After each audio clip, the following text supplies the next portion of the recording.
आप सभी विद्यार्थियों को मेरा स्नेह भरा नमस्कार। आज हम कक्षा 8वीं की पूरक पाठ्य पुस्तक भारत की खोज से पाठ 2 तलाश इसके प्रश्नोत्तरों पर चर्चा करेंगे। पाठ 2 तलाश। पहला प्रश्न, कुंभ स्नान के बारे में नेहरू जी के क्या विचार थे? उत्तर इस प्रकार रहेगा।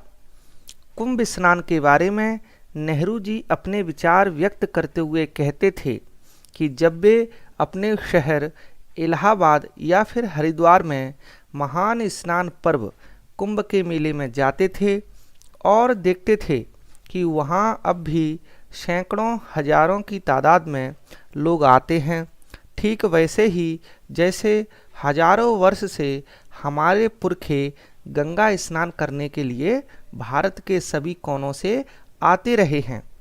उन्हें इस बात की हैरत थी कि न जाने वह कौन सी प्रबल आस्था थी जो हमारे देश के लोगों को अनगिनत पीढ़ियों से भारत की इन प्रसिद्ध नदियों की ओर खींचती रही है।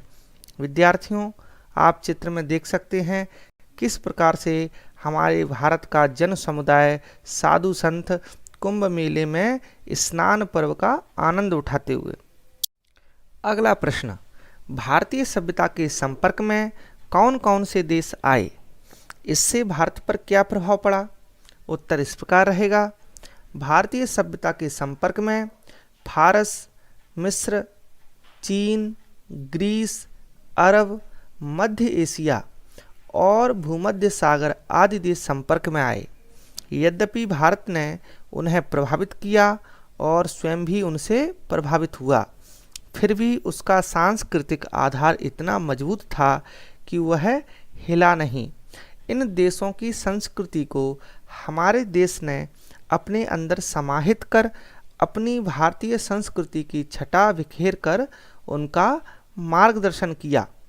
विद्यार्थियों, आप चित्रों में देख सकते हैं कि हमारी भारतीय संस्कृति कितनी निराली है, जिसमें अनेकता में एकता का सूत्र समाया हुआ है।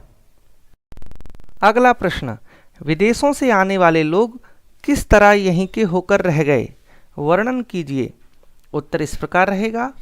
प्राचीन भारत अपने आप में एक दुनिया, संस्कृति और सभ्यता थी जिसने तमाम चीज़ों को आकार दिया था।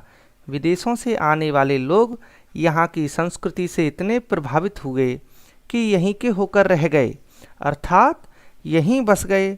कई विदेशी लोग जो किसी गैर भारतीय धर्म को मानने वाले थे, वे कुछ ही पीढ़ियों के गुजरने के बाद स्पष्ट रूप से भारतीय हो गए, जैसे यहूदी, पारसी और मुसलमान। विद्यार्थियों, आप इन चित्रों में देख सकते हैं कि किस प्रकार से विदेशी नागरिक हमारी भारतीय संस्कृति को अपनाते हुए और इसी संस्कृति का आनंद उठाते हुए। विद्यार्थियों, आज हमने पाठ 2 तलाश इस पाठ के प्रश्नोत्तरों पर चर्चा की। मुझे पूरी आशा है कि आपको इस पाठ के प्रश्नोत्तर अच्छे से समझ में आए होंगे। आप सभी विद्यार्थियों का बहुत बहुत धन्यवाद। आपका दिन मंगलमय हो।